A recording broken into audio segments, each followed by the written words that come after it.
everyone's sitting down, please, during the meeting, get up and help yourselves to a warm drink and a snack. I'm sorry it's quite chilly in here. We have gone all out and put the Calagas heating on, and I hope that with the warm-hearted debate, nobody will feel too cold. But if you need anything, please feel free to get up during the meeting. So welcome. I'm going to do apologies for absence first, and we've got quite a lot of apologies for absence. Councillor Eddie Peake has apologised, and I'm very pleased to say that Councillor Lauren Edwards MP has joined us kindly, substituting for Eddie. Leanne Farrock, Paul Bentley from the ICB, Jane Black from the hospital.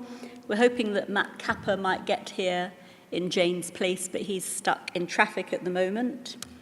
Andrew Stradling from the Safeguarding Partnership, Martin Riley, who's also got, I think, a traffic issue, Kelly Cogger, and we've just heard that Jane Howard from MVA has got a puncture. So that's being sorted out. Are there any other apologies, please? Okay, thank you very much. Welcome to all the people from the community that have come along to join us today. Before I start the main agenda, one of the things that we are doing today is having another look at our health and wellbeing, local health and wellbeing strategy, so that we keep it as a live document, and every time we meet at the Health and Wellbeing Board, we have a look at a particular aspect of the strategy, and we see how we're doing with that, whether anything needs changing, if we're doing ever so well, do we need to sort of deprioritise a bit, just so that that document into which an enormous amount of work went actually stays live, and we keep an eye on how things are going for people in Medway. And can I also welcome our new Interim Deputy Director of Public Health, Teresa Salomioru. She's joined us today, and she'll be taking us through the pharmaceutical needs item. So welcome, Teresa, to your first Health and Wellbeing Board. Thank you, Chair. Okay. So we'll start. The next item is the record of the meeting held on the 5th of September. Does everyone accept the record as correct? Agreed. Okay, thank you, Councillor Jones. Very prompt, very helpful. Just in case I was going to talk about it. Haven't got any urgent matters. Are there any disclosable? Oh, okay, yes, Councillor Lawrence. Chair, there was just two items in the minutes, and I'm sorry I couldn't make the last meeting. Right, yep. Two items where the board were going to write to the local authorities, and also you were going to write a letter to the ICB on one item. I'm just wondering if those two things have actually happened. Thank you. The letter's been done, Councillor Lawrence, and we've held back on writing to local authorities because there's a cross-party group in Parliament working on that very issue of inter-local authority placements, and we're hoping that we'll hear soon, possibly about some legislation or at least a national protocol. So there we are, we were leading on that. And for those who weren't here, that item was about the fact that we're getting people placed in temporary accommodation property from other authorities. We don't always know that they are there until something happens.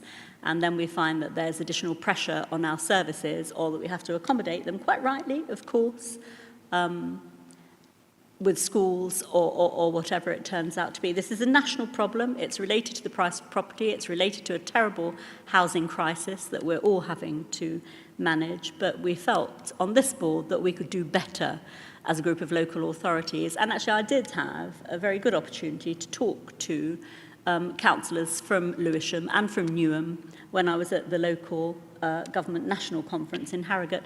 And actually, there was no disagreement from the members. Sometimes these things are happening without the notice of members, and as a group there of Labour councillors, certainly we had absolute common community on it, and it's also being picked up by the Community Wellbeing Board of the LGA, which I sit on as well. So I think that's covered. Nashaba Khan MP is very involved with that particular group in Parliament, so she'll be keeping us updated. Okay, thank you. Okay, any declarations of disclosable pecuniary interest or other significant interests? Yes. Councillor Lawrence. Thank you, Chair. Just, I was previously advised to declare the fact that my wife works for East Kent Hospitals, but there is no item on the agenda that would affect that. Okay, Thank thank you. And we'll just let Matt come and sit down. Hello.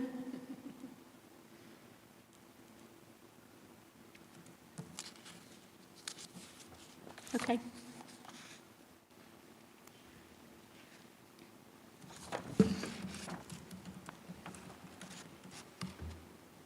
Okay. And we'll move on then, Matt. We're on item 5. Sorry, oh, yeah. Okay. Thank you. Yep. Okay. Okay. So as I spoke about earlier, we've got a presentation from the Medway Joint Local Health and Wellbeing Strategy from David Whiting. So we're going to take that before we move to item 5. Thank you, David. Thank you. Oh, okay, great. Thank you very much. Yes, so the Joint Local Health and Wellbeing Strategy is the strategy of the Health and Wellbeing Board. So it's very important that we link the work that we do at the Health and Wellbeing Board to the items of the strategy. Just as a refresher, the strategy has 4 themes that work around the building blocks of health. So the different components, the different things that we need to have in place to have good health and well-being. Theme 1 is about healthier and longer lives for everyone. A lot of that is related to things like prevention and outcomes in hospitals and in the health system, etc. Theme 2 is around reducing poverty and inequality. It's very important to make sure that when we are improving health and well-being, that we are improving it for everybody, and in particular for those who are more disadvantaged, so we don't increase inequalities. Theme 3 is about having safe, connected, and sustainable places.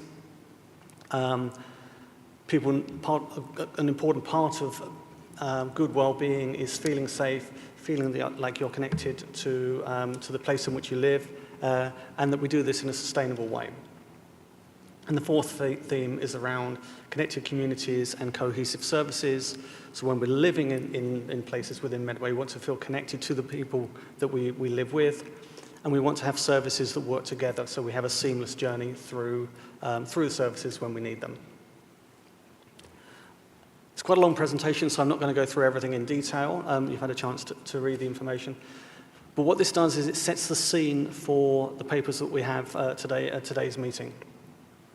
So we have a paper today from Medway Safeguarding Children's Partnership, and you can see there 3 core elements of the Joint Local Health and Wellbeing Strategy highlighted that relate to children's health and wellbeing. We also have a number of indicators presented. These are from our logical framework matrix, which is the approach that we're using to let us know at a strategic level whether or not we are delivering what we aim to deliver through the strategy. We also have an item today on the local plan, and you can see there are a number of important parts of the Joint Local Health and Wellbeing Strategy that relate to the local aspects of the local plan. And again, we have indicators relating to that in the slide deck. As time goes on, we will be building up more indicators as part of the logical framework matrix. And going further forward, we will be bringing key sets of indicators related to different themes to different health and wellbeing board meetings. And we also have today the food strategy, and you can see there the food strategy links to 3 important aspects of the Joint Local Health and Wellbeing Strategy. And we have indicators again also relating to that. Hi. So that's a very, very quick journey through the slide deck. Like I said, I don't want to focus too much on the slide deck. The important things to focus on today are the papers that are supported by these slides.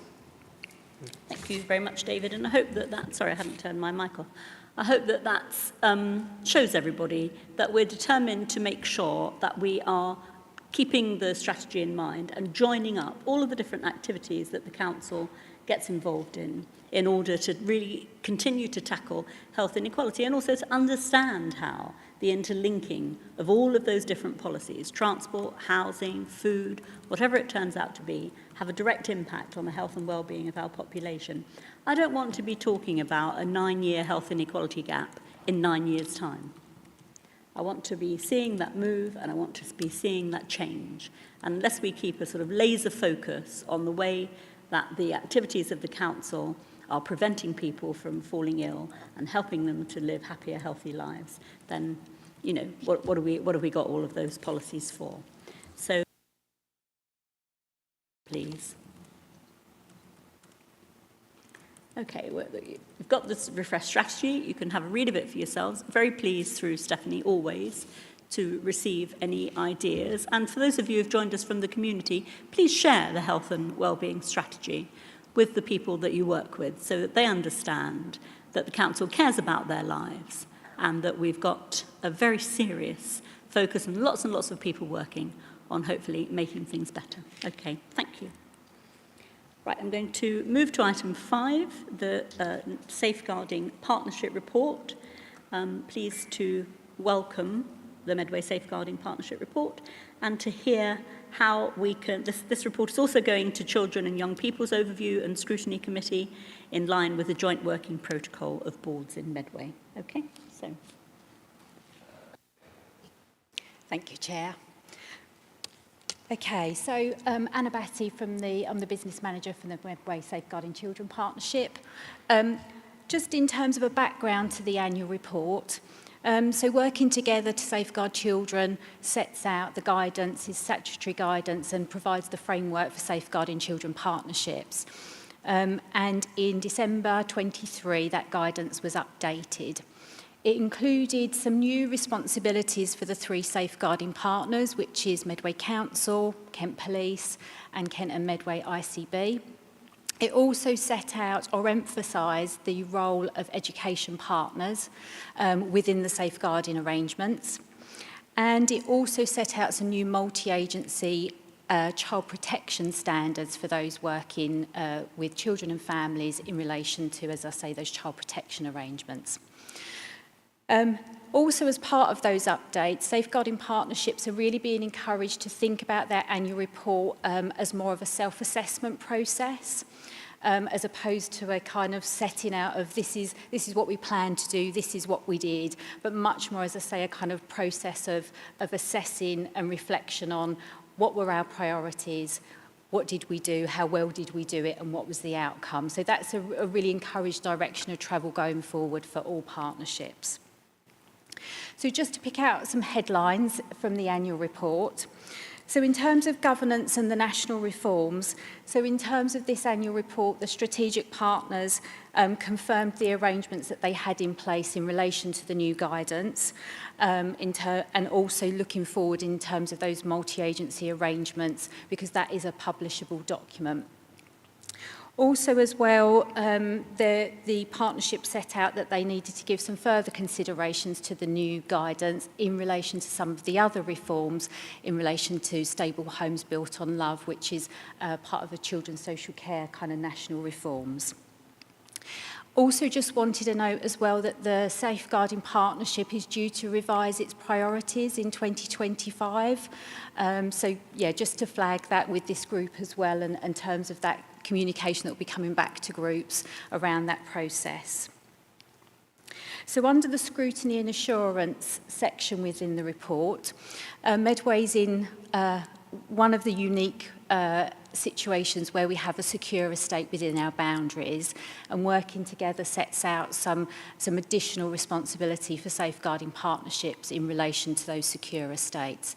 So you'll see in the annual report the arrangements around independent scrutiny for the secure estate, which is now being delivered by Oasis Restore.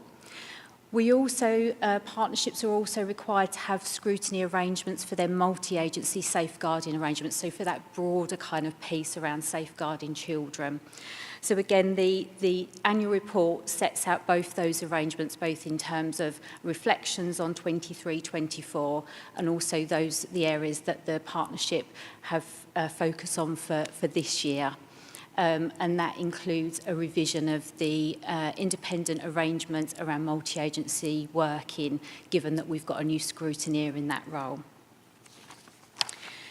You'll see as well in the annual report that partnerships are asked to reflect on their priorities and progress against their priorities, so you'll see a section in the report around that. So that sets out the evidence that the partnership have of that progress and also the priorities for this coming year in terms of what the focus needs to be. There's a learning and improvement section also. So again, partnerships are required to set out their process for rapid reviews where there's a serious incident that affects a child. And also then if there are any local learning reviews that happen as a result of that. So you'll see in the report the arrangements for that as well as those rapid reviews or learning reviews that have taken place in 2020, 23-24. We also, within the learning and improvement section, you'll see that there is an element around multi-agency training. Again, within working together, it sets out those requirements. So you'll see in there the outline of the programme, the take-up of training, and the impact of training in terms of how it's been reported by practitioners. And finally, if it is finally, you'll see in the partnership resources section. So in the new guidance in working together, partnerships were specifically asked to reflect in the 23-24 year their partner contributions. So safeguarding partnerships are funded by partner contributions, and the new guidance sets out partnerships working towards an equitable arrangement for those proportions that partnership make. So in terms of the annual report going forward, as I say, partnerships are very much now encouraged to use the annual reporting process as a self-assessment and to inform the work of the partnership going forward. So being encouraged very much more to do that process, to undertake that review as soon as possible after the financial year. And the executive group for Medway Safeguarding Children Partnership are looking to achieve that for 24-25. So we'll coordinate with this group in terms of when that report is brought forward in a much more timely way to link that work together. So that was my, okay. Before I come to questions, Anna, thank you for the report, and to draw members' particular attention again to the way the activities of the Council are contributing to this. Under Councillor Price's leadership, we've had the Youth Justice Plan just go through the Council, which obviously speaks very directly to the safety of our children and young people, and particularly to the welfare of those in secure accommodation and in their lives beyond. And importantly, we've got friends and colleagues from Children's Services here today, the work that we've done with child-friendly Medway to make sure that children and young people feel valued and that their place in our society is very clearly identified, delineated, and we give them activities to do. And I think, I'm sure other people were particularly pleased in section 4 to see that we came in the top 20 of the Make Your Mark annual survey. We managed to get over 8,000 young people participating to give us their views and ideas on how things actually feel for them. And I'm grateful to the work of the Medway Parent and Carer Forum as well, for making sure that the voices of children who have got special educational needs and disabilities are very clearly heard through this. And the report covers our new duty, commissioning domestic violence for the first time. And some really good work has already been done in Medway on this in terms of engaging families through several of our voluntary sector partners. And I do remind people that domestic violence is a huge cause of childhood trauma, which then goes on in adult life to impact the way that children feel and behave about themselves. So it's a very comprehensive report. It covers lots of things. It's had participation from lots of people, and keeping in mind the voices of children and young people when we talk about looking after them, I think is very important. Now, we're being asked to consider and comment on the report, so I'm going to open up now for anybody who wishes to. Yeah, thank you very much, Chair, and I'd certainly echo what you've just said, the importance of the youth, the Youth Justice Plan, and so on. Of course, we've got to remember as members that these reports are only as good as they're written. What matters is what goes on the ground and the tremendous amount of day-to-day work which our social workers and other staff are performing. And it's relevant to the first item we had on the agenda today as well. Chair, as you highlighted, what's important is that the thing works in practice.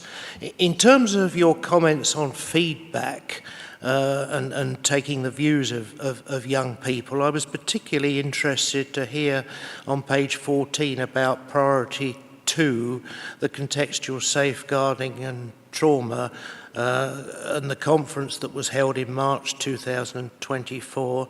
I'm wondering if there was any useful feedback from that conference. It might be difficult for officers to talk about precisely what was said by the young people there, but perhaps a more pertinent question would be, are the lessons learned and are the views that we've had back from young people at that conference and in other areas of the same theme being acted upon?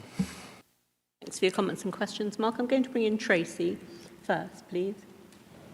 Thank you very much. Thank you for the report. One thing that really struck me running right through the report was the children's voice coming across and looking at different ways of getting children's views and opinions built into it. And refining it, so moving away from surveys, for example, to one-to-one conversations to find out children's views of their experiences in custody. A huge engagement by Child Friendly Medway, over 90,000 contacts, and as Teresa has already mentioned, the really good level of participation in the Make Your Mark survey, where we had a large number of responses to that. So it's really clear that children and young people in Medway have got their own views and opinions, and they want to express those. One of the things that I think would be really useful would be to find out a bit more about the impact of what they've contributed to the report. We have some examples of it. So, for example, in the Make Your Mark response, they changed the way the toilets are arranged in schools, which came directly from comments that they'd made. And I'd be really interested to see a bit more of that, to find out just how their views have been taken into account and then what has happened as a result of that. But thank you very much for the report. Very good. Anna, would you like to come back on those questions? Yes, thank you. And absolutely, I think in terms of both those comments, so there are processes in place in terms of that feedback for children, particularly around exploitation. We've got a really active child exploitation network of professionals, practitioners in Medway, and they're hugely committed to that kind of cycle of feedback in terms of, so they actually led that conference, and some of those very sort of, very practical things from that feedback from those young people. So, for example, with some of the feedback that they provided, that's going to inform, and we're going to work with a further group around, there's an exploitation toolkit, so they will road test it. The young people, their feedback is going in, but they'll also road test it with us as well, but absolutely. And Councillor, in terms of your comment about the impact, again, I think the executive would recognise that, and that was the kind of mutual challenge for 24-25, and our independent scrutineer for the multi-agency arrangements with the new framework, the voice of the child, but the impact of that is one of her areas of particular focus in terms of that scrutiny and feedback and challenge back to the executive and to the partner. So absolutely recognise those things as well. Thank you. So, Anna, will we see some of those results and ideas and impacts in the next report? Absolutely, that's the challenge back, yes, to be very much moving towards that type of report with the emphasis on the impact, yeah. Just before I bring you in, Adam, look, one of the things that I think is really important about this, and Tracy, you've touched on it, the design of toilets at school might not seem particularly important as an adult, but certainly in one of the secondary schools local to me and in our newest school, we've got a very different design for toilets with an open entrance that leads directly onto corridors, so there is surveillance, because toilets have in the past been a site of bullying and other unwelcome behaviour. So although obviously people do have a private cubicle, They don't feel that once they enter the lavatory area that they are in a space where they might get trapped or something bad could happen to them without somebody knowing. And I think that is absolutely critical. And, you know, everyone around the table has been to school. And when you see the newer toilets, it does look and feel a lot more welcoming and friendly. And that, you know, it's important to hear that something that children have said is actually being enacted in our newer schools. And, you know, we've got to think about how we retrofit and change other secondary schools working with academy trusts. So, you know, it might not seem such a big thing, but to children, it is a big thing. And it's nice to see, certainly when I was at one of John Fisher's, they had a lovely multicultural day where children whose families' home countries from around the world were showcasing different music and dancing. I was talking to the young people about the new school because they had been there for coming up to 18 months. And one of the things they all said was that they love that open design. In fact, the whole site is an anti-bullying design, and indeed that's the same over in Finsbury. So, you know, these are really good developments. Okay, thank you. Thank you, Chair. Thank you, Teresa. Yeah, just to add my welcome and thanks to everybody for the production of this report, particularly Charles Henry Medway, and echo the comments that my colleague Councillor Tracy Coombs has said about the way that capturing the voice of the child and the numbers of children that have responded, not just through a survey but through conversations as well, is clearly coming through the report. And it might give us some pause for thinking about when we get an annual report like this, which is capturing the voice of the child and also looking at the impact of what the previous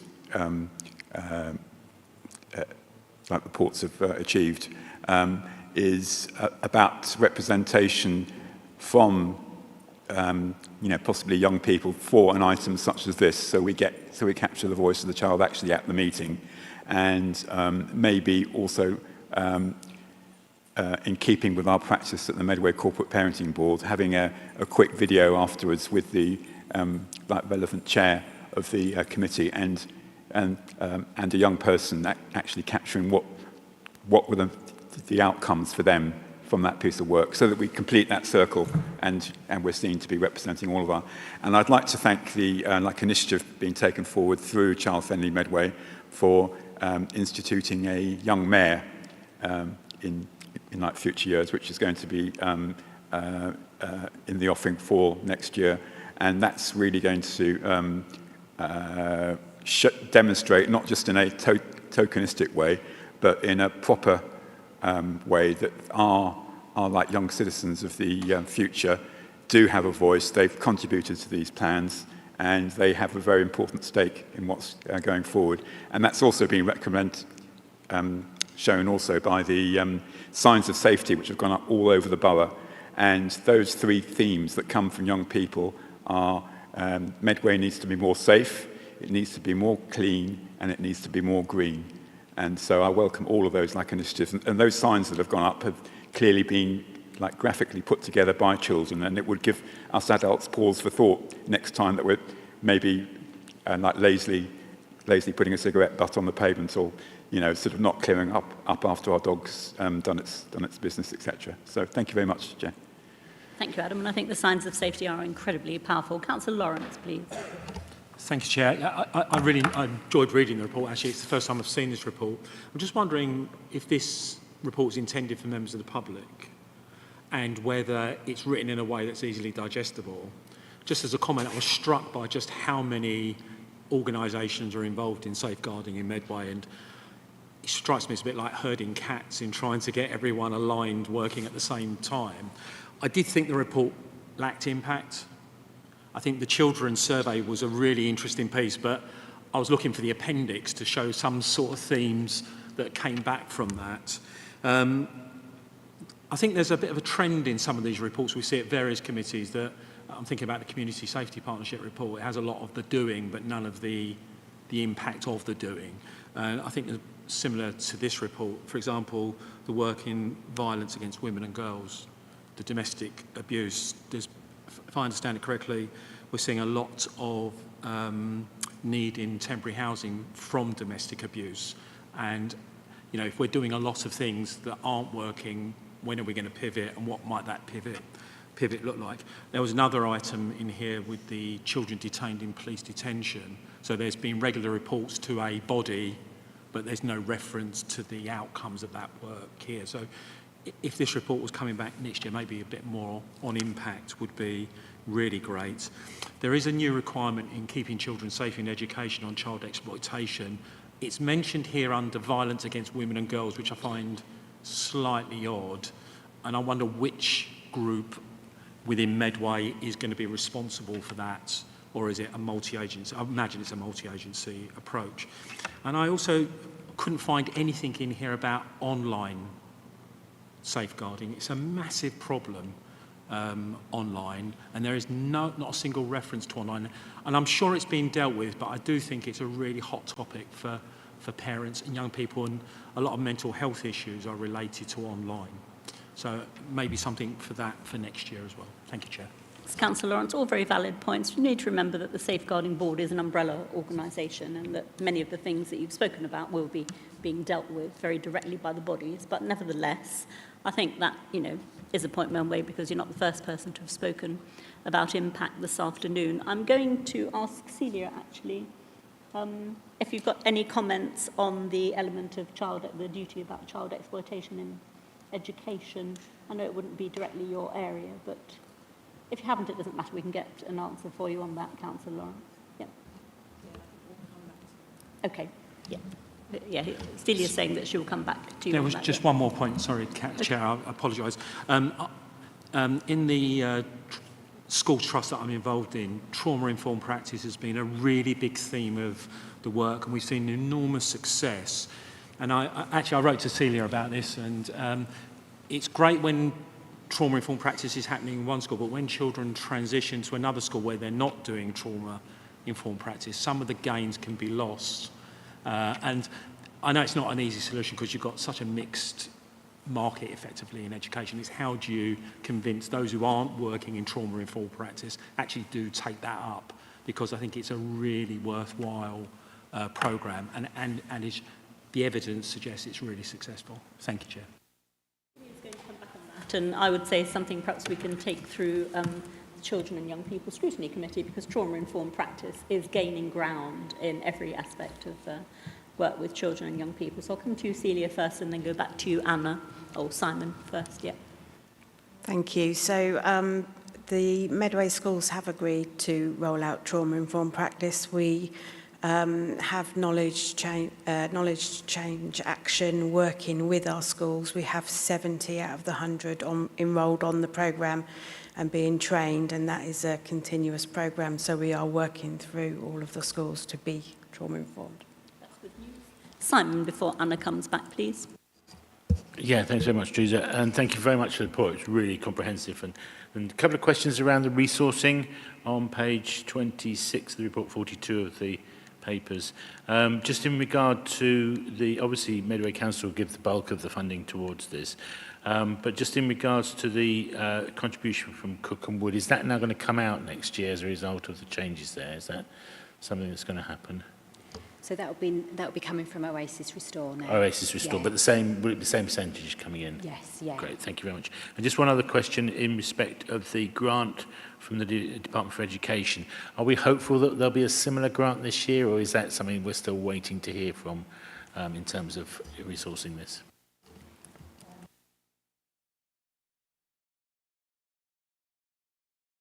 Sorry, apologies. That was a one-off grant for the to reflect the changes and to support partnerships to adapt, and we've not heard any more about that. But it was kind of presented as a one-off. Having said that, though, with the changes of government, we anticipate there's indication that working together might have some further revisions, particularly around that role of education partners. So with further revisions, it's possible, and new and different requirements that could follow from the Department of Education. But yeah, was kind of the communication was around one-off in terms of the new arrangements. Yeah, thank you. Thanks very much. Yeah, good question, Simon, and one hopefully we can pass up through our MPs to see about that, perhaps for the Health and Wellbeing Board to write to you on that, I think would be helpful. So thank you, Anna. If there's nobody else, I think we've heard loud and clear your aspirations and a very big message there about reporting on impact, which absolutely I agree with, and I think that that's important. So thank you, and thank you everybody. I'm going to move now to the next item. Yes, I do want to agree. Thank you, Stephanie. Do I want to agree the report? Yes, please, Stephanie. Good job that Stephanie's here, actually. So is everybody happy to agree the report? Thank you. And we'll move on now to the local plan. Thank you, Catherine Smith, for joining us from the planning department, which is enjoying a very busy time. But the reason that we asked Catherine to come along today is to make the point very clear that the local plan is not just about housing targets, it's about all of the infrastructure associated with housing targets and with the growth of our population in Medway and with our future in general. So we wanted to make sure that the health and well-being of our population plays a very firm part in the local plan. So over to you, Catherine. Thank you, Councillor Murray, and for having the opportunity to discuss the local plan at this meeting. And I'd also like to extend thanks to the work from representatives from both the health and the voluntary and community sector organisations and services that did so much with us during the consultation over the summer, and also the detail that was put into the comments we've received on the local plan. So that's just a thank you. A lot for us to go through there, and a lot of support in the consultation process as well. I think you very rightly placed the local plan within the heart of Medway's wider efforts about improving the health and well-being of our communities. The local plan isn't just about housing. Everybody thinks it is, and it does take up a lot of work. But the plan is grounded in understanding what do we need to protect in Medway, what's good about the place, what are the things we need to safeguard for the future, and what are the things that we need to improve and use the opportunities through development and planning for the future to be able to make some of the things better than they are at the moment. And one of the issues that informs the areas that we need to improve in Medway is the health inequalities, ensuring that the plan can do its part with regards to improving access to open spaces, safe and active travel, good quality air, good job opportunities so people can thrive in their lives. And with regard to the local plan, I'd really see the health and the well-being aspects in sort of two ways. So this is the way we tend to find the comments. Much of the plan is about what planning can do to help contribute to those wider health and well-being outcomes. So we had a specific policy in the plan which was around strategic planning for health and well-being, and thank you particularly to colleagues in public health for supporting that work. And it's also the other policies, like our policies for open spaces, for air quality, for design, for active travel, the things that we can do to help secure the quality of the environment, the opportunities in Medway to improve health and well-being. The other aspect, which is massive, is around health infrastructure and services. So when we consulted with particularly local people, we did a range of exhibitions over the summer. We spoke to around 600 people during that process, and certainly the majority of people, I would say 90% plus of the people I spoke to were raising issues around health services. It was something which was very much at the forefront of people's concerns around how do we manage the impacts of growth. If Medway is going to be growing significantly over the planned period, how are we going to reassure people that the facilities and services and the infrastructure are there to support a good quality of life? So although people generally supported the strategic policies around public health, well-being, green spaces, the challenges were really around, well, what is the infrastructure going to look like? Who's going to fund that? When is it going to be delivered? So taking the comments away from the plan and continuing to do further work with regards to the policies which are contributing to health and well-being, That's probably lighter touch because developers, the public, services, generally supportive of that direction of travel in the plan. And what we'll need to do is to ensure those principles and the qualities we want to see in development are brought through into planning specific developments, whether they're the large strategic sites we're looking at and ensuring we've got the right allocation of land for different uses, for services, the mix of housing to support our communities and the open spaces and good walking and cycling routes. It's also thinking about what we need in terms of the infrastructure in the plan. So further work that we're doing over coming months is producing an infrastructure delivery plan that will set out where we are at the moment with regards to a range of services and infrastructure across Medway and what those needs look like over the plan period. Where do we need to put extra investment? Now, the plan doesn't come with a magic wand to say, hey, we've got lots of money, we can do everything we need to and want to do. But it does give us the opportunity to structure those investments and to identify what needs to be in place, when it needs to be in place, and how the packages of funding can come together, including through contributions from developers, but also other funding that comes into the area. As you would imagine, and as I've noted in the report, a number of concerns were raised about the current funding base for health services. It came up as a big issue from the community, very much based on people's experiences and their concerns around, are things going to get better? And we had very detailed responses from health organisations as well, making a very strong call for investment in health infrastructure to be the foundation for planning for sustainable development in Medway. Weave into that those further representations we had from the community and voluntary sector bodies who understand the wider social and community infrastructure is absolutely intrinsic to joining the picture up. We've got a lot of need, a lot of really good ideas and opportunities, but we will have a challenge as we bring the plan forward to ensure that we can deliver sustainable growth and manage expectations around how we're going to deliver that. So we will be bringing further work forward on the infrastructure delivery plan. That will be woven into the policies and the allocations. We will have a viability assessment to test the level of developer contributions we can achieve in different locations, and there will be a developer contribution policy that will be refreshed as part of the local plan process. So I would say we had a fantastic input from the health professionals and from the wider community sector. And in terms of the input from the public, there was a real connection there in thinking about it's not just where the houses are going, it is thinking about how the area joins the jigsaw pieces together. So I think what it's given us is the opportunity when we go out to the next stage of the local plan, where we're talking about our preferred final strategy, how Medway is going to grow. There's a really good opportunity to continue that partnership working and the messaging around Medway as a place about how the plan is not just showing on a map, these are the development sites, but as a wider partnership and community, mapping out how we're going to step up to some of these challenges and what that looks like in terms of delivery over the plan period. Thank you, Catherine. And I think that is very welcome. And I think we've had really good participation, as you say, from health organisations, which actually hadn't happened before. So the work that the planning team and you know, the council itself through our communications team has done to encourage people to join in and make representation, I think has been very, very useful indeed. You're right to say you haven't got a magic wand. None of us have, but we can certainly be frank and honest about the situation and respond to some of the things. The situation is moving on. The Community Diagnostic Centre in Rochester will be open in the new year.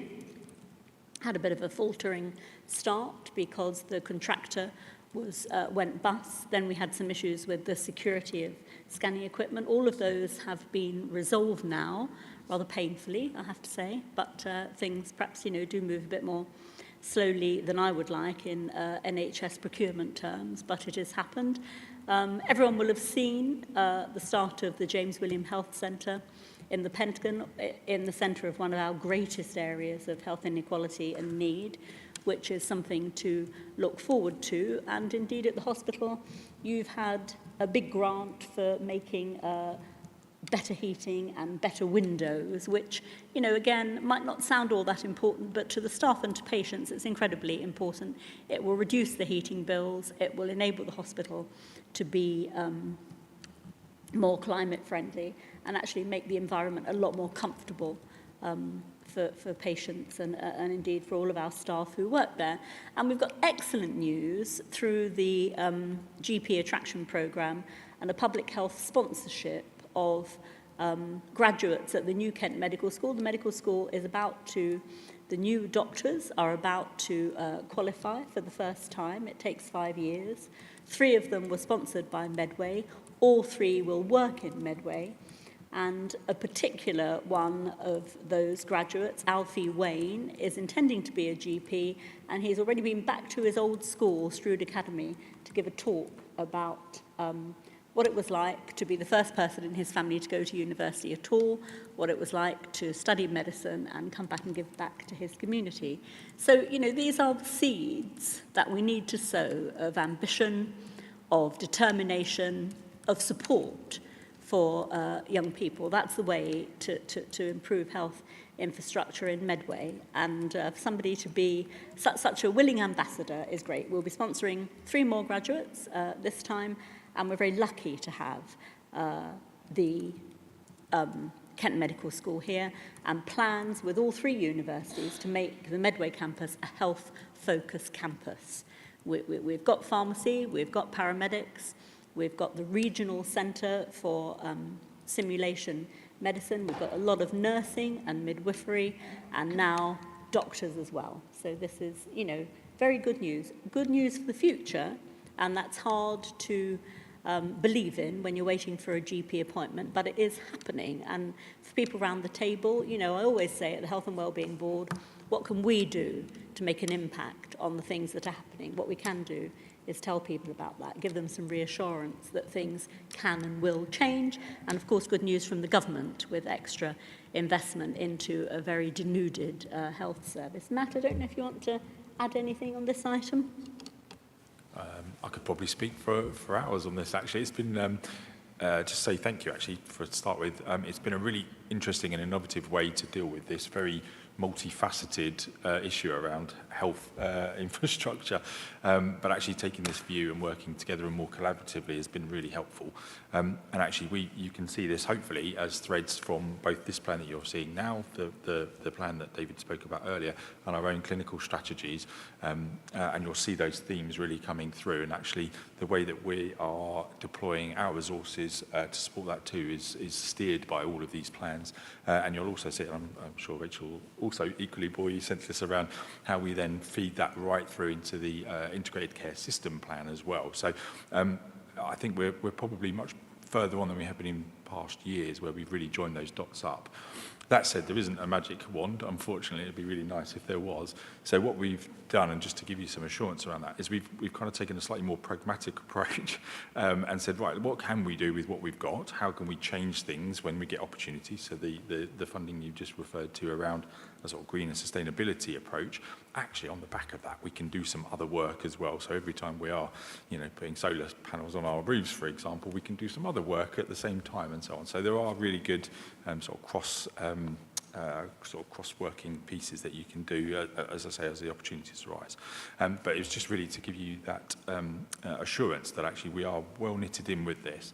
And also, we've now developed some tools with the Integrated Care Board, actually, where we can take those local plans and those local proposals for large housing developments, and we can now run that through our own systems. And what that does is it shows us both what we think financially the need may be, but also it gives us things like space allowances, what we think we'll need in terms of bed uplifts, and all those kind of, they sound really boring, but they're really important to us in order to then meet that demand in the future.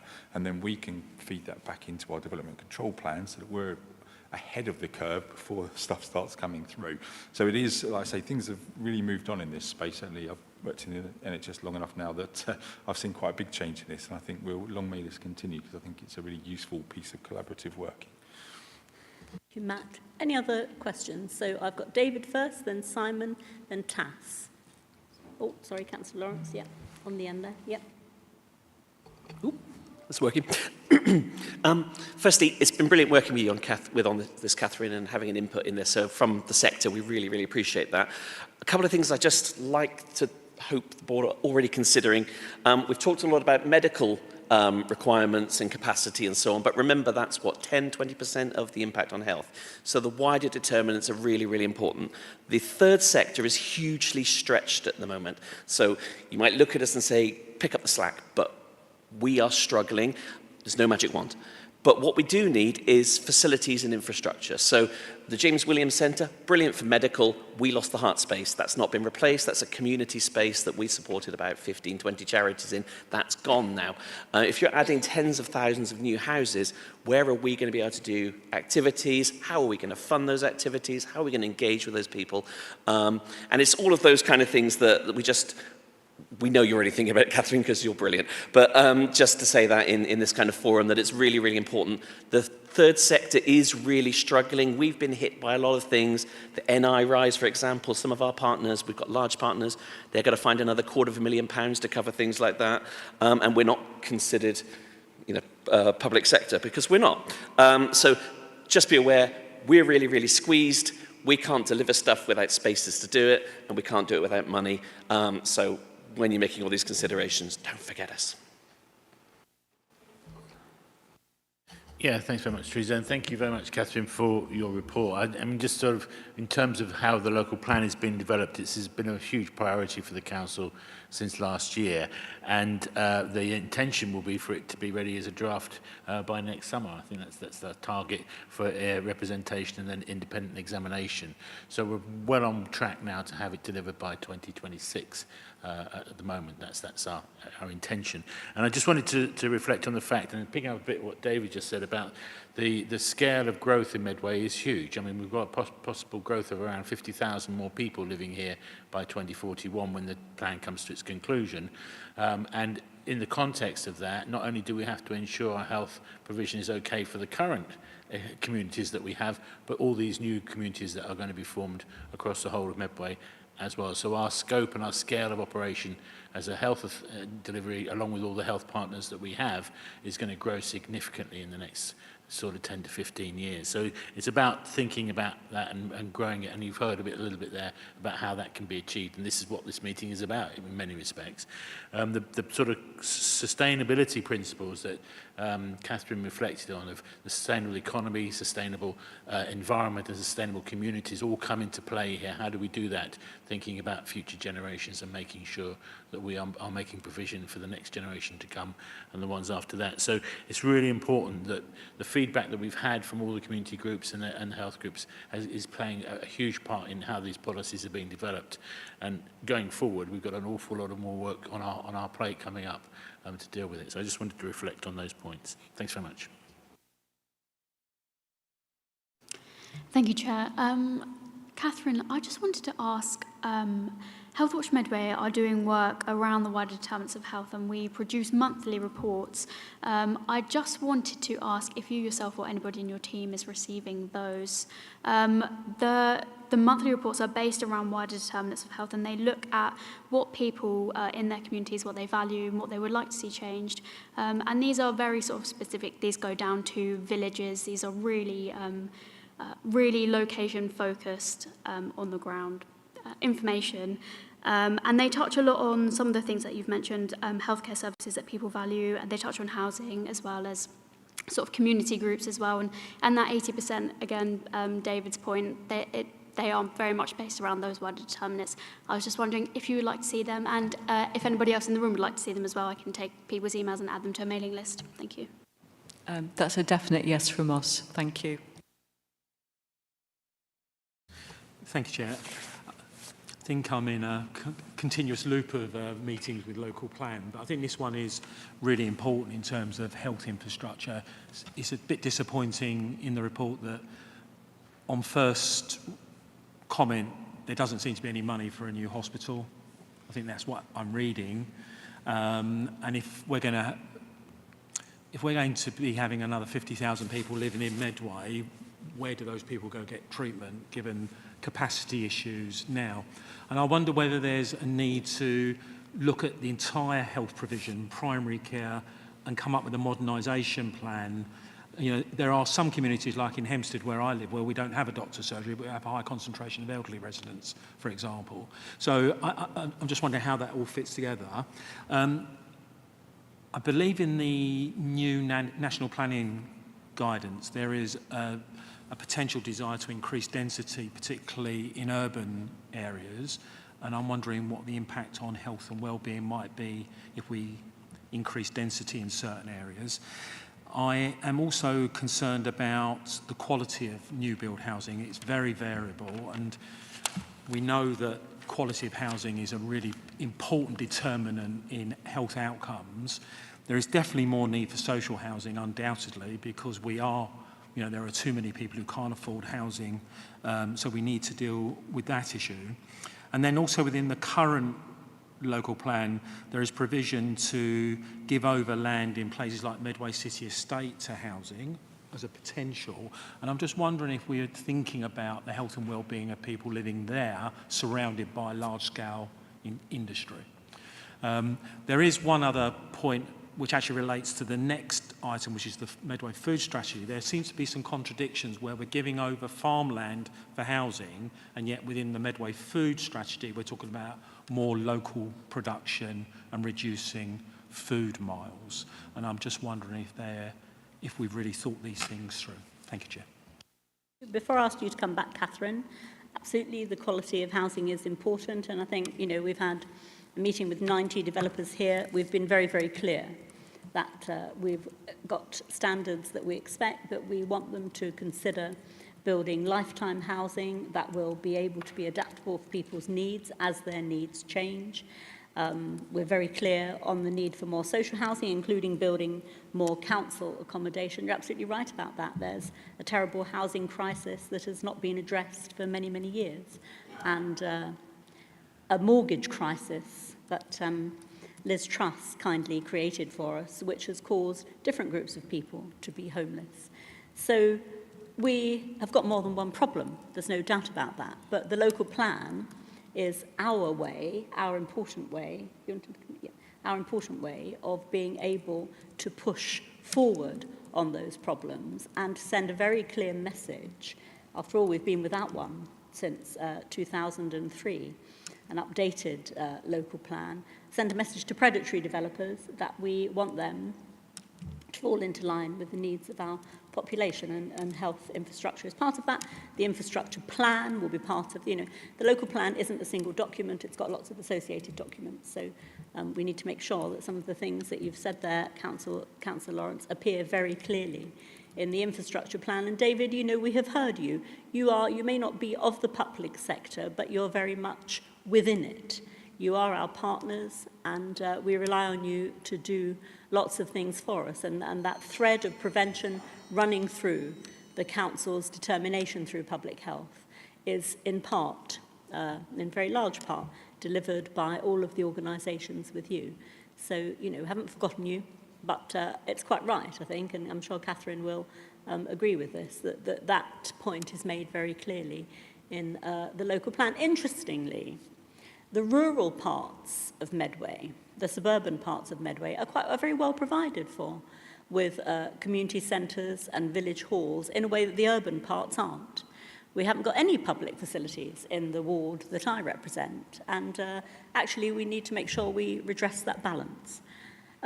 Lauren, please. Thank you. I just wanted to pick up on some of Councillor Lawrence's comments. I mean, certainly in the budget we have the largest investment that we've had for many years in the health services. Just shy of £26 billion. Some of that is day-to-day spending. Some of that will be improving technology. Some of that will be fixing crumbling buildings, quite frankly, that are just in an absolute state. I think that certainly when we look at the local plan, we need to look at the 10-year strategy and the public consultation that the NHS and the Health and Social Care Department are undertaking. And that is not going to necessarily be about just building hospitals. It is going to be a fundamental rethink of the way that our health service operates.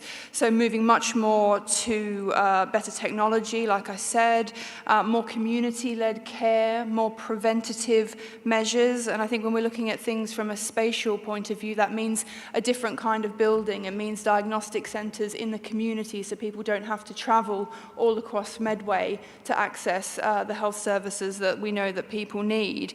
And I mean, certainly we do need more sort of hospital provision. I've certainly used my voice in Parliament in the budget debate to call for an elective care centre, obviously where that needs to be. I know the Council's looking at that. I know local NHS is on board with that. And we know that will have a transformational effect in helping us deal with the very long waiting lists that we have at Medway Maritime Hospital. It will free up space in that hospital for emergency care, and we'll be able to have elective operations done elsewhere, hopefully with some other benefits if we can get it into a central town centre location. So, you know, I take his point obviously around money is crucial to all of this, but we also need to have a think when we look at things like the local plan about how the health service will be transforming.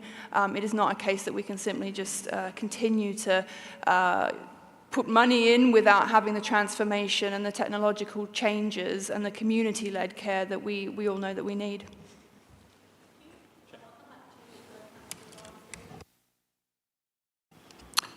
It's really good to hear about the government's plans in terms of investing in the health sector. But can I just say that the voluntary sector, which is all about prevention, has not been mentioned in any of that, and I do think it needs to be taken into consideration. I know there's a government underway at the moment, there's work in progress through the government, but there's still no mention here about resourcing the voluntary sector more effectively. And some of the messages we're giving back to the ICB at the moment, the Medway and Swale ICB, is that you really need your voluntary sector. It's what prevention is all about, all right? So can I just ask you to take that back to government? Thank you. Yes, I'd just like to pick up on the point Councillor Lawrence raised around housing and health. Across Kent and Medway, we recognise it's a really important issue, and we have the Integrated Care Partnership meeting in December, where we'll be having a workshop focusing on housing and health, bringing partners together to discuss the issues and try to identify ways of doing things better. Thank you. Thank you, Chair. I do come here and try and be constructive. And I'm actually not making any political points. I'm actually making a positive contribution to the local plan process. And I really enjoy your soliloquies, but it may be nice to hear from officers on some of the questions I raised. So, for example, I asked a question about how we ensure the quality of housing. You gave us a response I've not heard from officers. So what is the how? And it's good to see Councillor Edwards here because she just nips in under the 6-month deadline so she doesn't force a by-election. But it's all very good, the government coming up with £26 billion worth of new health expenditure, but there's no plan on that money. You're just going to dump £26 billion into the health system and hope it all gets spent really well. We know the ICB are currently in financial special measures, and they're a key partner in delivering healthcare for the residents of Medway. So, Chair, I really recognise your expertise in this area, but I would like to hear some answers to my questions from the officers, and not for you to use it as an opportunity to make some political points, because I haven't done that.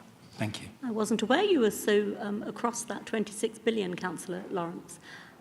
Catherine, I was coming back Sorry, Chair, you've done it again. It's really inappropriate. Right. It's really inappropriate. Thank you. Well, when you can get a position to chair the meeting, you'll be in a better position to do that. Catherine, we were coming back to you anyway on the quality of housing. Yes. Thank you. Thank you. I'll address some of the matters regards the strategic planning of integrated health services, not one for me to comment on, and David's obviously come in on that, so thank you. Couple of areas there. One is around the implementation of policies and having the teeth in the policies with regards to delivering more affordable homes, the quality of housing, take those. Obviously, the opportunity to further comment on those policies coming forward. We are putting a lot of effort into the site selection process to ensure we've got a mix of sites across Medway, engaging with the developers. It is a struggle, as anybody who's on planning committee will see, or just looking at development, ensuring that we can achieve the best for the area. So we continue to work on that with the crafting the policies to ensure we can get the best from the area. You had a further set of questions, which I think generally related to the choices about development locations and what that might mean in terms of a number of aspects. So one was around density and what that meant in terms of quality of development and the experience of people living there. There was also a comment in regards to potential redevelopment for residential in Medway City Estate. I'll weave those together if that's acceptable, because I think that's about the amenity, the living conditions of residents. There is a drive for density, and that's been a long-standing national policy drive to make the best use of previously developed land in particular, to ensure that we can safeguard those greenfield sites for things like growing food to feed ourselves. And it's got the right mix, but it's always going to be a balance on that. Within Medway, we do have a number of opportunities for regeneration, which is including looking at further development in our town centres, for example, looking at the Chatham Design Code. The number of opportunities have been identified in that for development coming forward as retail space is not being used in the same way. And I think it's not just around density. There are particular reviews there regards what's the appropriate density, what's the appropriate height in different locations, but it's also about that wider environment. It's not necessarily inappropriate to have a higher density development in our town centres, but are the facilities and services there to support a good quality of life?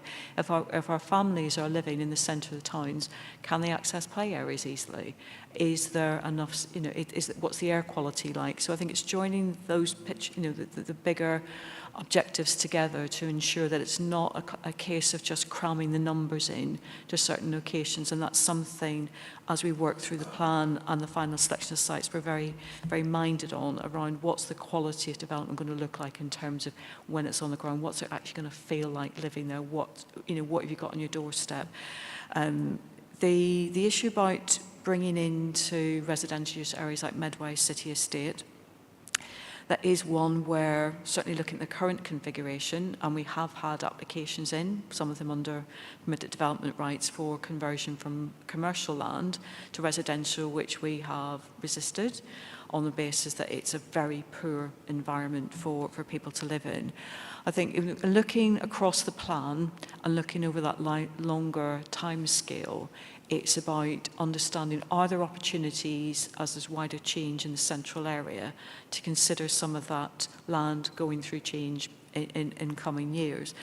If that's the case, it needs to be done very carefully, integrated with, you just can't pepper pot development in different areas. It would need to be a coherent area which would work as a new residential area without being basically dropped into the middle of an industrial estate.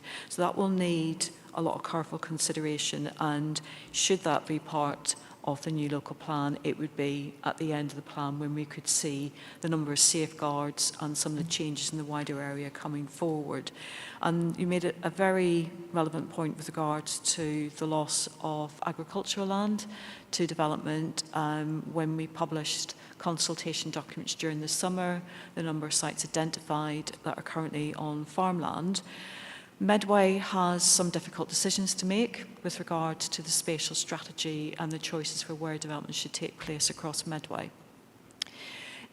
I don't think it's possible to get all Medway's development needs meeting the level of development that's been identified for Medway on previously developed land without degrading the quality of the environment and potentially actually degrading the quality of the places that we've got as well in Medway.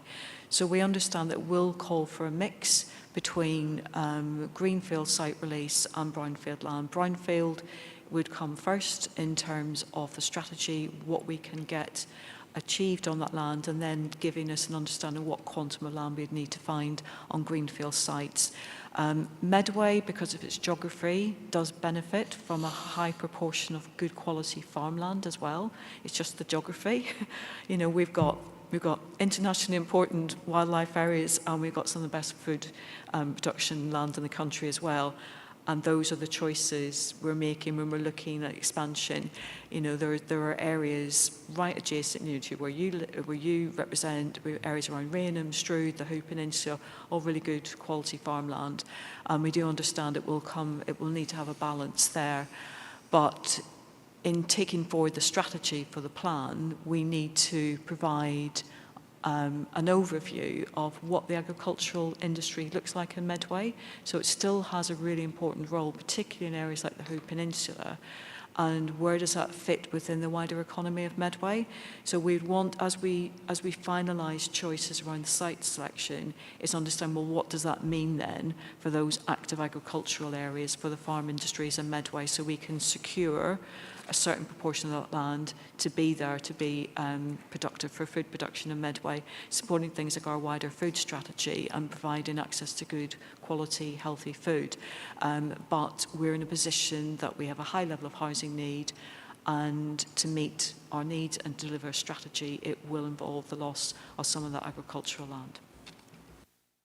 Catherine, and I think one of the things that the planning department has done really well is to produce that map that shows us very clearly what can't be developed, and that started off the process. And when you look at that map that has been very carefully considered, you can see that we have got limited options, and as we go through the process, we'll have to make sure about those. One more, please, Councillor Lawrence, and I'm moving on. Yeah, thank you, Chair. I know there's going to be a balance, and there's going to be a lot of decision making around what we're prepared to lose and what we want to retain. I think the ability to create new wildlife habitats, for example, if we decide to build on farmland, making sure that we can create new wildlife opportunities to create new ancient woods, so that it's just not concreted over from one end to the other. Because I think that's really important to maintain those. Chair, I'd really like to hear from health colleagues around their input into service, to providing services to a potentially another 50,000 people over the next 20 years, and where they are in their planning. Because for me, I cannot see it's moral to go ahead give planning permission to build thousands of new houses if we cannot provide good healthcare to those residents. Thank you. I think unless Matt wants to come back, we have heard from health colleagues. Rachel, sorry, I missed you earlier, so please. Thank you. So I wanted to pick up around the ICB and its approach to the strategic estates planning, and some of it builds on what we've heard. So we have obviously the 10-year strategy and plan for health, and we're currently as an organisation feeding back into the consultation around that and engagement around that at the moment, both as an organisation but also with the population, and working there to feed back thoughts on how that budget increase is utilised. The NHS capital position is likely to remain strained, though. The cost of a new hospital is way exceeds the numbers that were within that. But there are lots of other things we need to be looking at. We've heard about transformation, how the health service works. We don't need the same estate now in the future that we have now, so how are we changing that? We have utilisation that we're looking at in existing centres that we've heard about as well. And there are other ways of us looking at funding. So I know our estates team, partly working with colleagues in planning, are looking at the developer contributions guide, alternative sources of funding that we can utilise alongside the NHS funding to look for what we need in the future. And I think bringing all those things together is how we're approaching that from a strategic point of view, and have some good foundations for partnership working across Medway to look at what we need in the future and to meet the needs of the population going forward. And I'm sure Matt will have more specifics from the hospital side. Yeah, so just to build on that, and we are absolutely dovetailed in with the whole of the ICB's approach to that. So obviously I'll only speak from the hospital perspective, but just to give you some assurance that we have done an awful lot of thinking around this, and actually David's team is super helpful in giving us the population health data for this as well. So you talk about 50,000 homes. In terms of what that means for a hospital, I won't give you the square meterage because I can't remember it off the top of my head, but for 50,000 homes, that's an uplift of around 120 beds. So because of those 50,000 people, not everybody will be poorly, and they'll all be different ages and different needs and so on and so forth. So there is some really useful tools that we can use, which we are already building into our future plans to see how we can develop our own services. And again, I'm being quite hospital-centric here, and Rachel's already spoken about the wider piece, but to see how we can meet that future demand.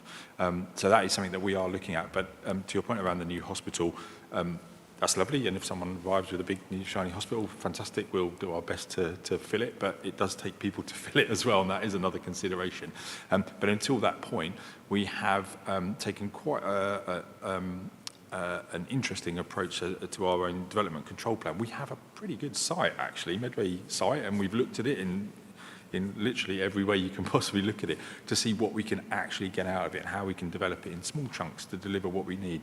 As Rachel points out, if anybody hasn't read it yet, I would urge you to do so. The Darzi reports are really interesting in terms of what the future direction, and we'll see this, I'm sure, in the springtime when the next NHS plan comes out, are really interesting in the way that it converts from sort of hospitals to community, I think it describes, and moving things from analog to digital and so on. And they are, as Rachel said, we will be working in an entirely different way in the next 10 years. And the population will have evolved very differently in the next 10 years. Those people that we have now that we look after, some of them won't be here. As the nature of their diseases will change, the whole cohort is changing. So we really are trying to be on the front foot, taking all of those data points and building a service which will be fit for the future. So investment is really one of those things. The estates, you've already heard things like the CDCs, their clinical decisions, put my teeth back in. The community diagnostic centres, those are an approach to community-based health. Rachel's already talked about some of the other plans that we're looking at, where it's best to put things, but also the way that people access the hospital. We're moving very much to virtual wards for lots of things now, so you don't even have to leave your own home and you're still under our care and things like that. So there is a real evolution in the way that people will be accessing health, which means those physical properties and what we need are also changing. So it's a really multifaceted thing, and if we probably at some point we'll bring that back here so that everybody can see it, because I think you really do need to see it in its entirety to kind of get it. Thank you, Matt, and thank you to Rachel. Catherine, anything else from you? No, so thank you very much for coming. You've heard some ideas and recommendations from the board, and absolutely when the plan comes to draft, we'll be having you back here again so that we can see what's actually going forward. And I think it's interesting, Matt, what you said, you know, you're well ahead of the game planning for those 50,000 people who are not all coming next week, but by 2041 will be here. And we need to be shaped up to see what the health service looks like for all of them. So thank you, Catherine. You said that you've got lots to do, and it sounds very much like you have. So you can be off to do that, and we'll see you another time. I'm going to move on then, if we're happy to accept that we've heard from Catherine. We know what's happening with the plan. We'll certainly put in that very clear message that we've heard from the voluntary sector, and the very clear message we've heard from you, Matt, about forward planning and the work that you've been doing with public health. And indeed, when we have the workshop from the ICB on health and housing, we'll be able to marry that up with our own local health and wellbeing strategy and make sure that any new housing, and indeed housing that we're dealing with now, meets those requirements. So, okay, is that all right, everybody? Happy with that? Righto. We're going to move on to Medway food strategy, please. Thank you, Councillor Murray, and thank you for giving us the opportunity to come along and present our local food strategy. So the reason we're bringing it here is to gain approval and discuss with yourselves as a group in terms of how you can help us support its implementation. So as part of the national food strategy, we've got a duty to develop one. So, but it also helps us create an opportunity to change our food system and make it more equitable for Medway residents. So as leaders, and particularly in this group, we can influence the food system as we've got the tools and the infrastructure available to make change. So we link in with our partners in planning, procurement. We can look at impacting on climate change, and we've got links to businesses, voluntary sector, and waste management. So in terms of food, it's not just about sustenance. It plays a crucial role, whilst we all need to eat, but it plays a crucial role in our physical health, our cultural heritage, economy, and social connections. So this initiative is not just a plan, but it's a commitment to making sure that every individual in our community has access to nutritious, affordable, and sustainable food. So we've already started to make some good strides in Medway in terms of achieving a Bronze Sustainable Food Places Award, which for us is a very useful framework to help us deliver and achieve the initiatives that need to happen. So we've implemented quite a few initiatives already. We've worked with over 150 partners to implement these initiatives. So some examples are healthy vending guidance, rolling out the water refill scheme, working with the outdoor events team in terms of their healthier eating policies at events, healthier food advertising into our advertising and sponsorship policy. So just to name a few. So again, the framework will help guide us to working towards the Silver Award. But more importantly, and to reduce the gap in health inequality, we also need to bring our communities with us. So if I could use the brief analogy of the ladder of food dependency. So on the bottom rung, you've got the dependency level. So what we have done, and 2 and 4 people, so, working with food banks, etc., and during the pandemic was a great example of this. But we need to start looking at, getting all the 3 rungs of the ladder working together. So the middle rung, codependency, so we need to start building capacity, introducing cooking skills, growing initiatives, and enabling people to become more self-sufficient. And then on the top rung, we can look at interdependence, so working together with community growing spaces, food cooperatives, cooking healthy meals for themselves, and creating a more resilient community. So the ladder of that rung will only work if they all work together. So we need to get them connected. But people will often use multiple rungs at the same time. So people move up and down that ladder depending on their circumstances. So if they get to the bottom, it's helping them move back up to the top again. So with that, I trust everybody's had the chance to review the strategy and open to comments or questions and seek the board's approval for its implementation, but also to look to the group to see how you can help support us in achieving this ambition. This is not just a local authority, this is a Medway-wide strategy. So we need everybody's support in achieving this. So yes, thank you. And open to any questions or comments. Thank you very much, Julia. So we're being asked today to review the food strategy and provide any feedback and comments and consider how the organisations around the table can help us deliver the aspirations of the Medway food strategy. We've made a good start on that. The food partnership meeting that we had was very successful, and actually for the first time we had one of our local farmers there, a very well-established farmer, who talked about the way that he has completely changed his production of meat to try to make it healthier of and in itself, and also to make it more locally available. And he really welcomed the opportunity to talk to people about that. And it was a very interesting and insightful presentation, just sharing a little bit of it with you. He's changed from sort of traditional forms of grazing to using 5 plants that improve the health of the cattle, have massively reduced the antibiotics that they used to use to keep the cattle healthy.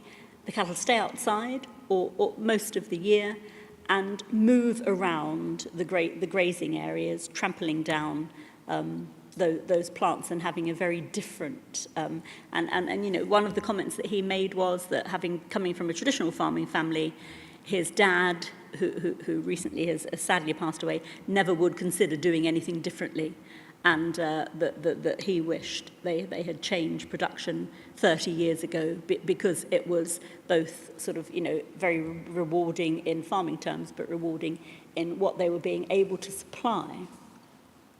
And we heard from all kinds of people who are providing food banks in their different forms, very sadly still, people who are, particularly from our public health team, doing all of the things that you can see in the report, like spreading the word for cooking and maintaining a healthy weight and those things. And I think in the surveys we've seen some surprising things there, that the group most likely to suffer food insecurity are younger males.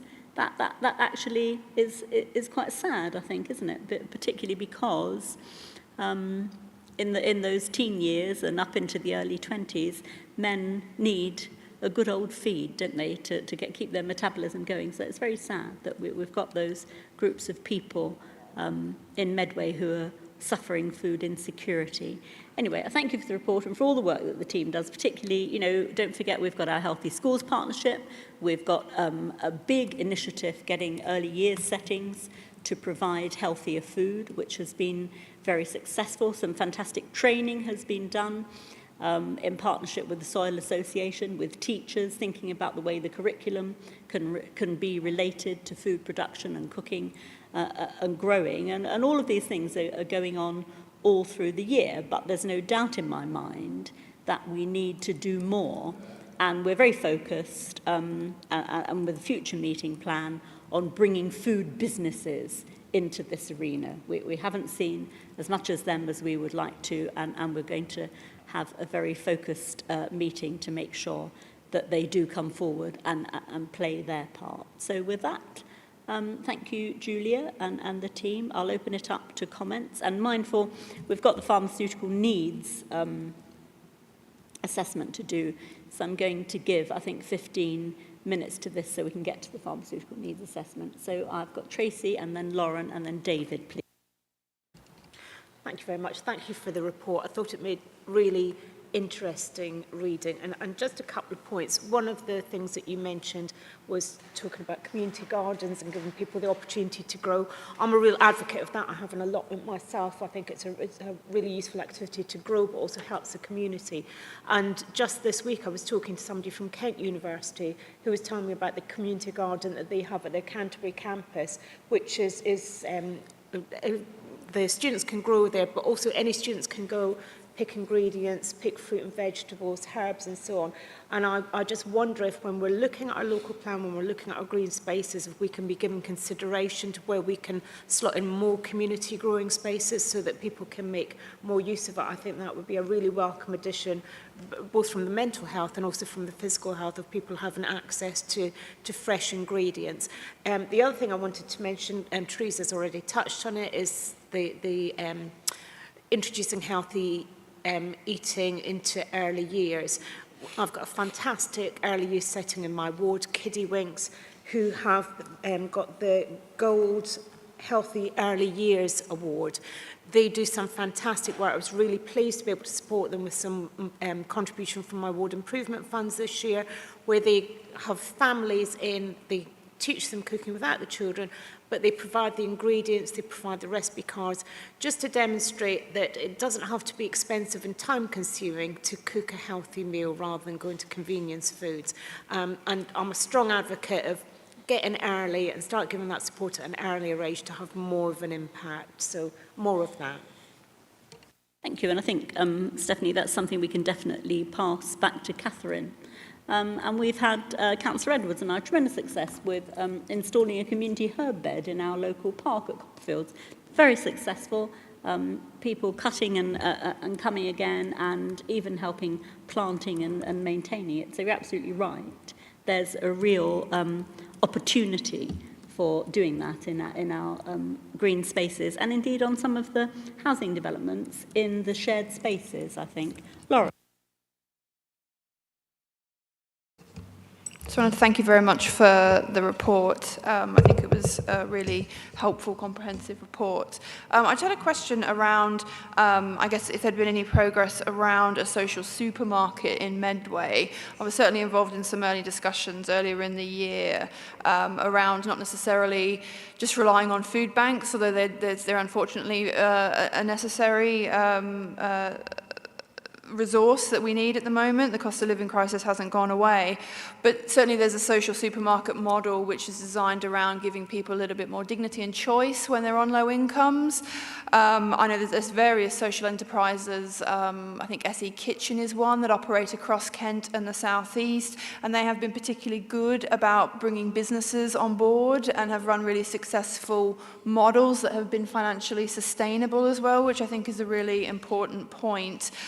And I just wondered if we had any developments on that as a proposal, particularly as others have mentioned around the importance. There are also spaces where you can have cooking classes and all that kind of thing. And I mean, just thinking of the first presentation that we saw, I mean, one of the areas where I think there had been a sharp decline was around the healthy weight amongst 4 and 5-year-olds. And so I think getting young people to understand how important it is to have fresh fruit and vegetables, how to be able to cook meals and not rely on takeaways and fast food is really, really important.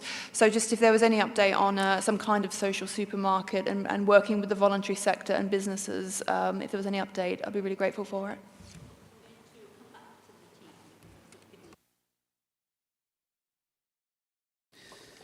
Just very, very quickly, it's a brilliant report. I love all the stuff. I love all the community gardening and stuff. But one of the things, I'm going to put my Chatham Town Centre Forum hat on at the moment, regeneration hat. It costs an awful lot of money to be poor. And somewhere like Luton, if you're a single parent, you don't have a car, where do you go to for your shopping? If you're getting on the bus, that's expensive. You get a taxi, that puts your price up. So people buy in convenience stores. It's cheaper to go to McDonald's because you might not have the facilities, you can't pay the fuel.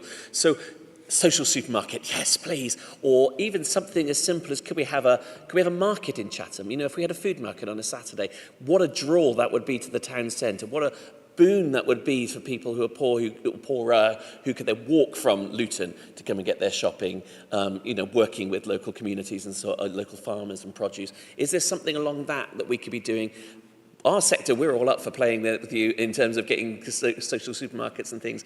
I'm sure between us we could put something together if there was a way that we could find funding.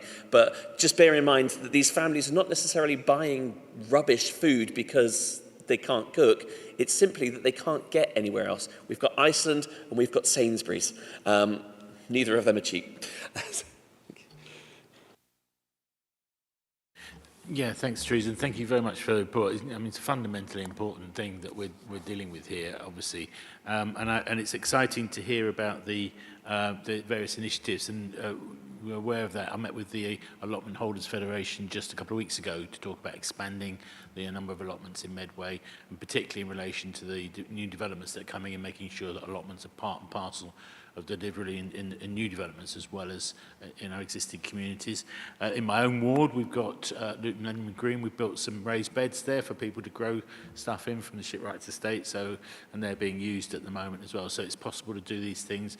And there's new allotments coming in at Cossington Park with the new development and the new tree nursery that's going in there. So there's things we can do. But I would stress that there is a limit to that because of the amount of available land space available, and also the amount of number of people who want to go out on a cold, wet November afternoon to go and dig over their patch for the following spring. So it's not a complete cure, but it's certainly a huge part of the equation. I did hear a question. I think we need to do a bit of background on community supermarkets. I thought there was one in Chatham High Street, actually. Well, there might have been ones. Sorry? Yeah, there is. So there is. It's only very small, but it's certainly something that's well worth pursuing in that respect.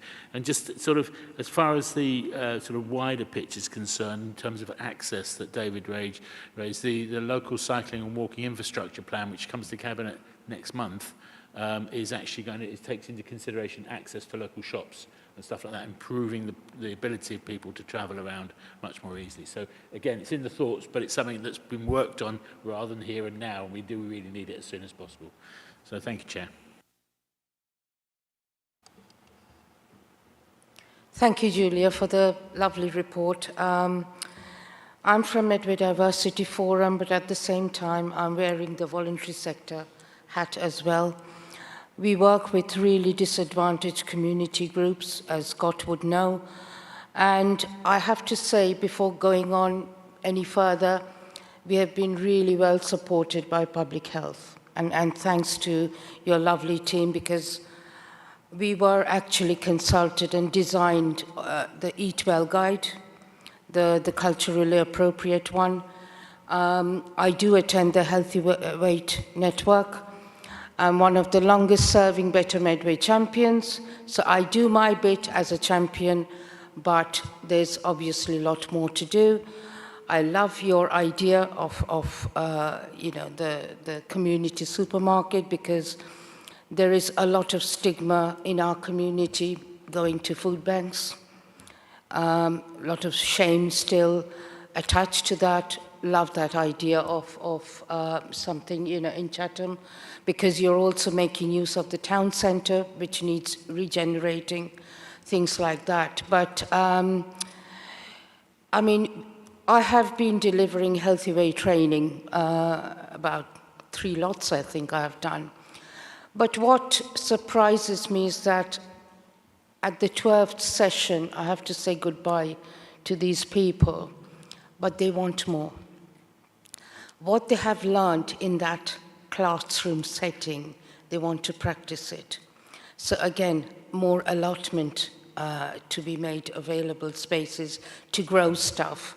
It's good that we are concentrating on the young generation being more, have that knowledge and awareness of healthy eating. But I think it's equally important to educate the people who actually do the cooking at home, be it the mother, the father, or the carer, and even grandparents. Sometimes I find it, because they're so set in their ways, that they think it's a treat when their grandchildren come to spend a few days during the holidays. Oh, we would love to cook all this lovely stuff, which are completely unhealthy. So, it's about educating them as well. But I think it would be really helpful to have these intergenerational cookery sessions in the community as well. And also a question to Scott would be, I know you've been doing a lot of work around obesity. We would be, it would help to involve the voluntary sector in your obesity strategy as well. Thank you. Sorry. My name's Joanna, I'm not Naresh, even though the name says that. I just want to reiterate what David said we supply food bank vouchers, and the last few that we have done, they're not people that weren't educated in what they should be eating. They knew what nutrition was, and what they wanted from the food bank was that healthy food. It was more like their economic situation. They couldn't afford to have all the veg and the fruit and everything. It was easier to go to Iceland and get a big bag of chicken nuggets or things like that. So there is that element of actually, yeah, it is expensive to be poor, but the food bank vouchers that we are getting through aren't people that are not educated about nutrition or have got themselves in that situation. It has been because benefits haven't been paid, or they're not entitled to certain things, or they've had to pay other things back, and it's been that economic situation where they have no choice but to have the cheaper food, because it feeds more people in their house than the kind of fruit, veg, and the kind of more nutritious stuff that they would like to see, which they do ask for from the food bank. So it's not that they don't know that that is good for them. Thank you, Chair. I was interested in the food desert section of the report, and I think it's a problem highlighted, but there's no solution to this problem, because what are we going to do? Build an Aldi every 10 metres up Luton High Street, for example? I do think when you go to, I regularly drive through Luton, you do see fast food shop after fast food shop after fast food shop, and is there something we need to do in the planning system to actually address that? I'm really, personally, I'm much more wanting to put personal accountability on families for the food, for example, that they give their children. But I am conscious that there's been a big increase in food costs, and that will continue to rise because I think some aspects of national policy are driving costs up. So the way we're approaching energy, recent changes to tax systems, for example, will undoubtedly increase the cost of food and how we go about addressing that. It's good to see that some aspects of government policy, particularly in childhood obesity, seem to be working, but it'd be interesting to see if we can maintain those reductions over time. I think the trend is definitely in the right direction. I also wonder, I'm sorry, lots of different thoughts, lots of different tangents, but I hope it's helpful, is whether we're giving good training to teachers to have difficult conversations with parents around, what children bring in with packed lunches, when we see childhood obesity in our classrooms, are we being brave about those conversations? I know they're phenomenally difficult. I also wonder whether the food that we produce in schools, in our hospitals, is a good example of quality food being served. I'm sorry, but hospital food has a terrible reputation. And yet I know if you go, I think there was a hospital in Cornwall that everything was being made from fresh in the kitchens. It was high quality, it aided recovery, it was absolutely excellent. So there is really good practice that we might want to draw on. But some of this might mean that we will have to spend more money on producing food in public settings, for example. And I think that's something that we should consider and feed into that national debate. Thank you. Okay, thank you. I mean, you're absolutely right. The food in our schools is variable. I've seen some fantastic lunch menus, carefully thought through, freshly made, really nice options, and I've seen some terrible ones as well. So we've got to work on that. Okay, thank you, everybody. Some really helpful contributions. Back to Julia and to Scott, please, to answer some of those questions. And can I just say, we have got a community supermarket in Medway, Second Chance Medway. It is in Chatham High Street. It's at the end where Gillingham Street Angels is now, where Argos used to be. Very small shop, nicely set out, part of the Fair Share network. They've got about 450 members. You have to be a member to join. And at the moment, you can get, for £4, 11 items. And actually, their variety is not too bad at all. So I think, they definitely deserve our support. So back to you. Thank you. Thank you, everybody. Some really valid points and comments, and appreciate the enthusiasm around the room. So in terms of the social supermarket, absolutely, definitely needed in Medway. We're actually visiting Ramsgate tomorrow to see what that looks like, and we'll be working towards establishing or maybe implementing something like this in Medway. Again, as I mentioned about the rungs of the ladder, it's important that we go to the next step so that we can help support them with the education, access to food, looking at different projects such as gleaning projects, so working with farmers in terms of food that supermarkets don't want, that we can voluntarily go and collect. So we've working on a project around that. In terms of sort of schools and education, completely agree. Children and young people influence their parents. They're able to nudge their parents into sort of making those decisions. So the project that we've got in the moment in the schools is they're doing a very good job in terms of educating people around growing and healthy eating. And again, with regards to teaching parents, etc., we do have some training programs around safeguarding and obesity. So, children becoming obese is a safeguarding issue, and that is something we're rolling out with the schools. Lots, I mean, I could go on and on and on, but lots of really good points that, you know, we'll pick up and take back and just add to our action plan. And agreed, you know, we do need more and more access to healthy food. We need to stop this beige food culture, and we need children to have the right green foods for their development and growth, because otherwise, you know, it impacts on their education as well. So I don't know, Scott, if there was anything you wanted to add. Yeah, just to add, so thanks for everyone's comments. Many of these comments were discussed at the Medway Food Partnership at various sessions. Please encourage people to take part in any of those sub-networks that we have. There's a network each for food poverty, healthy eating, and what's really good is the endorsement around it, and a lot of people using the word we. So what we will do is come back to the we and say, okay, how can we implement the vision of this strategy? So, for example, I might be coming to different portfolio holders and members to say, okay, how can we establish that supermarket model that meets the scale that it's needed? There are some fantastic models around, but it's about scale. A model is great to support 2 people. A model that supports 2,000 people is 1,000 times better. We might come back to our ICB and MFT partners and say, okay, when are you next reviewing your catering contract? Because we're now endorsing this food vision. How can we make sure that food provision offer in hospitals is there? So we definitely want the action to carry on when you have that opportunity. Members can helpfully, and there's probably almost certainly people here that are part of schools. You know, how can you encourage your local school to sign up for our free Food for Life award? Very much like that opportunity. And council officers and council members, how do we prioritise growing space over the next big call for that piece of land, as mentioned earlier on during the local plan? So how do we make sure we do protect the space to grow that publicly or privately on farmland?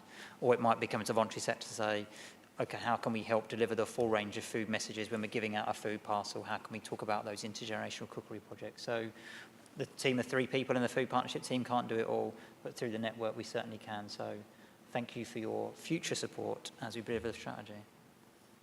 Thank you very much for coming, and I think we've got some good things there to take forward. And Scott, you're absolutely right about council members. You know, we have got influence with the schools in our wards, and we should be absolutely encouraging them to sign up to the food partnership, because apart from anything, they can get some great free resources which can enhance the curriculum as well as the teaching sessions. So much appreciated, more to do, but we've got the bronze award. We're on our way to silver, and as I say, with the food businesses meeting, I think we'll really start to see that wider impact that we need.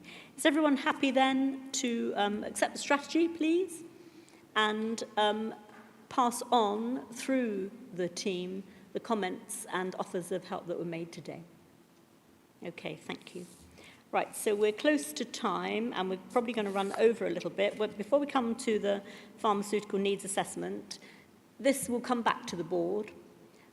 What you're being asked to do today is to approve and establish the steering group, and we will get an early draft of the pharmaceutical needs assessment in February to the board. So at this point, we wouldn't expect there to be huge discussion, but we did have, with colleagues from the ICB and representatives from pharmacies, a developed afternoon about what the needs assessment strategy will look like. It will contain a big survey, as you can see from the report, and it is coming back. Okay, so Teresa, over to you, please.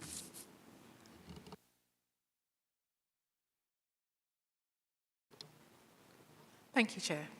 I'll just draw out some few points for to aid your consideration, and I'm also conscious of time, so I'll be very brief. So it's a legal requirement for health and wellbeing boards to publish an assessment of pharmaceutical need every 3 years. And the central aim of the pharmaceutical needs assessment is to essentially map pharmaceutical services against local health need. And the way we're understanding local health need is really to triangulate need, looking at policy, strategy, epidemiological data, but very importantly, understanding need from the perspective of our communities. Our current pharmaceutical needs assessment in Medway is due to expire next year, as many of the board members may already know, October to be specific, and that leaves the board less than a year to publish a new document. So the paper that I prepared is really to set out the approach that we would like to take going forward, of course, with the board's agreements. given the complex and specialist nature of preparing P&As and the fact that we have a very strict timeline to do this in, the Public Health Department team took the decision to commission out the development of this document to an independent specialist provider. And we obviously followed a competitive tender process to do this, as the board would expect. A steering group has been stood up, as Councillor Murray has just mentioned, to oversee the development of the pharmaceutical needs assessment. And the membership of the steering group can be seen in the supplementary paper that came along with this, the main paper for the P&A. The governance for the P&A is also proposed in the paper before you, and the detail of that is in section 4. The board is asked today to agree the recommendations in section 1.1, which essentially refer to the setting up, or standing up rather, of this steering group to oversee the P&A's production for 2025 to 2028, and to also agree to the governance process that's proposed, which essentially is bringing back an early draft of the P&A to the board in February, and then bringing the final product in September after it would have gone through consultation and would have gone to HASC. So that's essentially what I wanted to bring to the board. Thank you, Teresa. So just for the board's assurance, we're not without a strategy. It's due to run out. We're getting ahead of that with the process that's set out before us. We've had an initial meeting. The consultants have been engaged. They will carry out the requisite surveys, and we've agreed what that will be like, and the board will see that in February when we come back with the first draft. So as Teresa said, we're being asked to approve the steering group and governance arrangements and the fact that we will receive an early draft in February. And can I ask that when you see the surveys, as you will, online and in your local pharmacies, that you make sure that you take part as well. Okay, any comments or questions, please? No, it looks like you've got that covered, Teresa. So we'll look forward to the early draft, and I can take it. I can take it from that assent that we're happy to approve the steering group and governance arrangements, and we'll look forward to the early draft in February. Is that agreed, please? Thank you. Before we come to the work programme, Lauren, I'm going to ask you, as we said at the beginning, if we've got time, we've got a little bit of time, if there's anything that you would like to add or tell us about health developments. I think we've heard a lot from you today, thank you, about investment in health and about the 10-year plan, and in fact that was augmented by the ICB. If there's anything else you'd like to add quickly, we'd be pleased to hear it. I probably won't talk for too long because I'm absolutely frozen, and I'm sure other people are as well. No, I mean, I've covered some of the budget and the direction. I think one of the things we haven't talked about today, but I do know that you've probably covered in other meetings and is within the remit, is mental health. There is 26 million that was allocated in the budget to open new mental health crisis centres. We have a big opportunity in the lead up to the spending review in spring next year to be using every avenue that we can to advocate for getting as many health services as we can here in Medway, and getting as much of the budget that we can to improve local health provision. So I think I'd just be interested, really, I'll stick around after the meeting for anyone who wants to talk specifically about mental health or anything else where you think that the local members of Parliament should be advocating publicly and behind closed doors to just make sure that Medway is going to get the focus and the attention that we know that it needs. We have high levels of social deprivation. I think sometimes in all governments, we kind of get lumped in with London and the South East, and people think that everything's fine and everybody's very well off and therefore very healthy, and we know that's not the case. So I'll just stick around at the end of the meeting for anybody who wants to raise anything directly with me.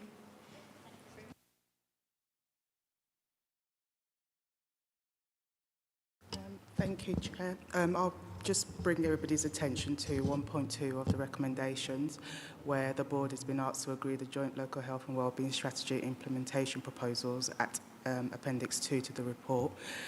We heard about it a bit at the presentation at the beginning of the meeting, and Scott will outline the reasons for that for you. Thank you. So yeah, so as we would like to suggesting we follow the theme that David started at the start of the meeting. So when David introduced the topic of safeguarding children's board, food strategy, obviously we could see where it fits within the themes of the priorities. So as per the Appendix 2 within the work programme documentation, what we'd like to suggest is for the calendar year of next year, and if it works, carry on from there. But for the February meeting, we very much theme around priority 1 for the meeting. And then hopefully some of the kind of questions where it overlap between smoking and obesity, whether that be people's choice or whether that be the environment we create, we can kind of group those questions together.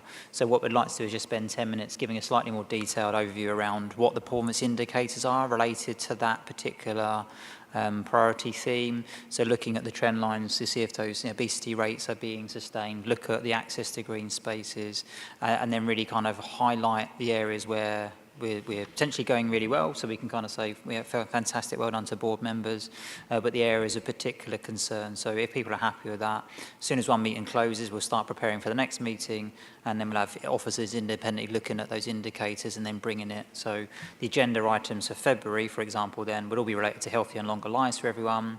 We'd look at the objective variable indicators and say, we've got an infant feeding strategy working on this. And it may well be we identify an absence of a strategy or an absence of an action plan, and that may be something that the Health and Wellbeing Board want to prioritise moving forward.